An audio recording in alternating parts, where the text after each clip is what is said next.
What's going on, sports card hobby family? We have made it to the end of the week. Thank goodness. I can't wait to get to the weekend. I've got yard work to do, pool time, it's summertime, so I am ready for it. If you're new here, you're looking for pretty much daily sports card collectible style content, friends, you have come to the right place. We are here for you, and we will keep on keeping on. That's the thing. That's the saying. Today we are going to tackle a question I have seen in different Facebook groups, and people asked me directly. I've had a few of these and just seen a little bit more of an uptick. The question of, should I just sell all my cards and get out? Basically meaning get out of the sports card hobby based on just frustrations with a variety of things, high new product costs, different scammy things that they're seeing online.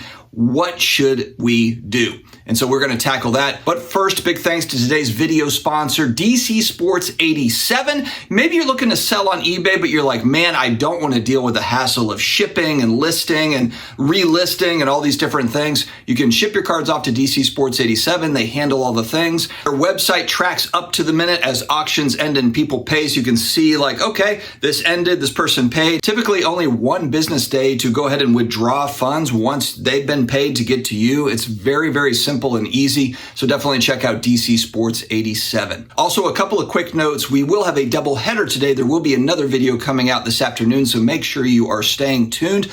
Also, a great collector series video with Filmington. DPC sits down with Filmington. They have a great discussion just on all sorts of different things, sports card hobby-wise. So be sure to check that out. It'll come out tomorrow morning. All right, to the topic. Should I sell all my cards and get out of the sports card hobby? We have been seeing this. So now I will buffer this by saying on the other end of the spectrum, I've also seen just a lot of people, hey, I just got back in 3 months ago, 6 months ago. One of my longtime viewers, Michael, shout out Michael Golden, he actually, I didn't know this, but recently told me that he got back into the hobby April of 2021. So he got in after kind of boom time. So he wasn't brought in by the boom. And I think that's kind of an important distinction to make, because I think a lot of folks think that, or kind of the perception is you had just a truckload of people that came in during the sports card boom and then everybody left. There are still a lot of people, really every day, that are coming in and getting back into collectibles and sports cards specifically. First kind of easy, just literal answer to the question, I think, for people is, do you need the money for other things? Because remember, this is a hobby.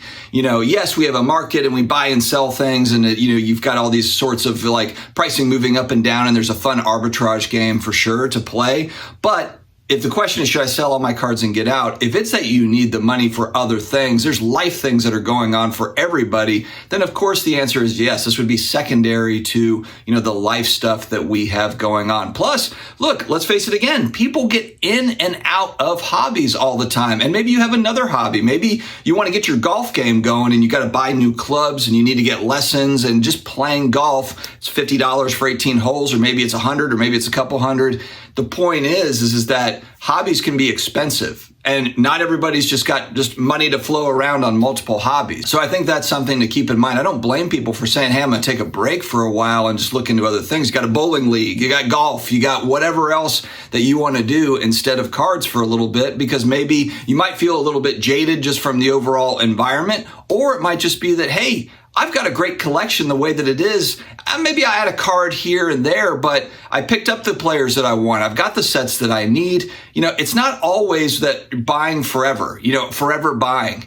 And that's something that I've had to come to grips with as well. You're building a collection, but you can also just take stock in your awesome collection that you have already built. Add things, add little pieces here and there. But the idea that there's continuous buying every week or even every month doesn't necessarily have to be the case. So pacing yourself and just creating a plan that fits for you as far as your budget, but also just your own happiness. If this doesn't bring you happiness, then it's pointless. The whole point of having a hobby is to have something that takes as a distraction from real life issues. Look, we're adults.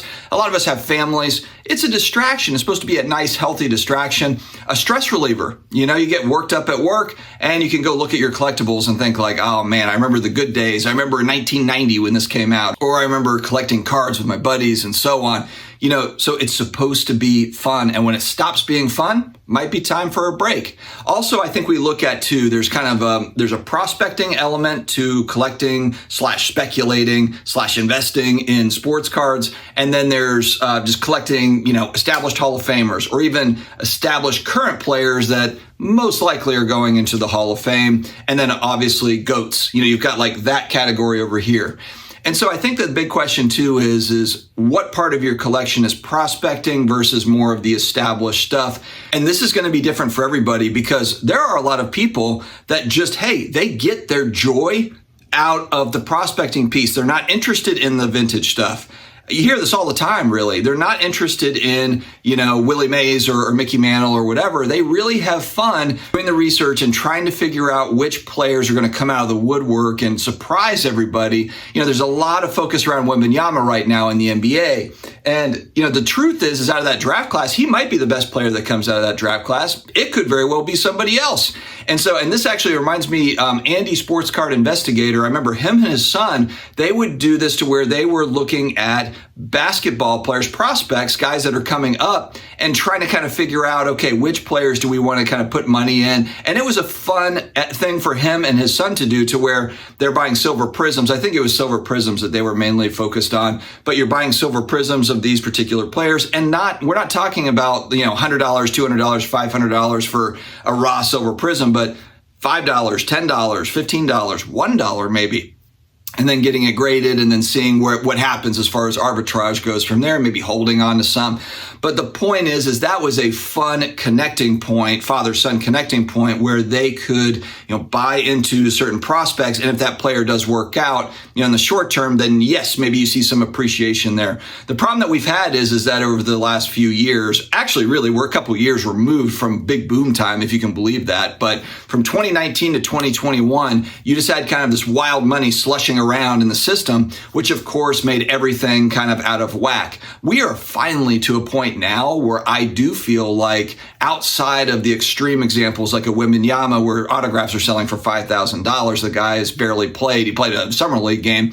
Outside of that extreme example, you're back to a point now where I feel like new product coming out, you can get into, some of these newer players, some of these maybe off the radar players and see some appreciation. And we're not talking about 1,000%. Maybe we're talking about a 25% bump or a 15% bump, maybe a 50% bump in the short run. But I think we're back to more of a normal market for this sort of stuff. But the other kind of throw in another caveat here is the overprinting of product right now. So even if you do, you want to get into prospecting, I think it's the really tricky part is, which products you're looking at, like Select, for example, is now got 17 different tiers. So, it's concourse, it's suite level, it's club level, it's parking lot level, it's, toilet level, the restroom level, stuff. And so now it's kind of like, okay, do I even buy into that? Do I get into that product? And you're seeing the same thing too with Prism and different things.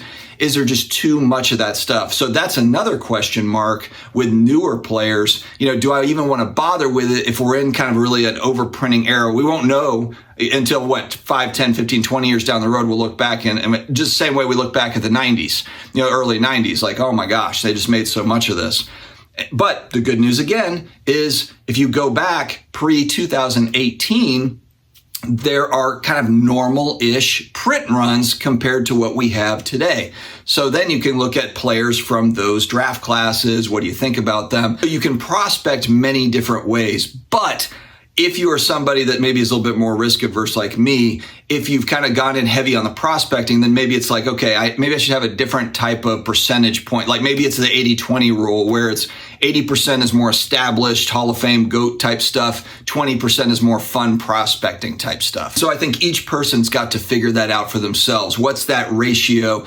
The good news here, guys, is even though brand new product, hobby boxes might still be crazy as they first come out for certain sets, for certain sports and so forth, there are price points for every player, collector, team collector. There's price points on the secondary market. It all depends on what product you'd like, what player you'd like. But there are so many different options out there. So if you're someone that just wants to be in the hobby and participate, It's just a matter of choosing how you want to participate in it. But again, it's a hobby first. So if it's something that doesn't bring you joy anymore, maybe it's golf, maybe it's something else, and it's time for a break, and that's okay. You can kind of enjoy what you have, check back in 6 months, a year, a couple years or whatever, and you're like, hey, I kind of like what I'm seeing now. That's the beauty of this thing. And I think that's actually a lot more common than people probably think in sports cards, is people moving in and out, being very interested, less interested, very interested, less interested. It's just the way that it goes. All right, guys, that's all I've got for this video. There will be another one coming up this afternoon. Stay healthy, stay awesome, and I will talk to you again later.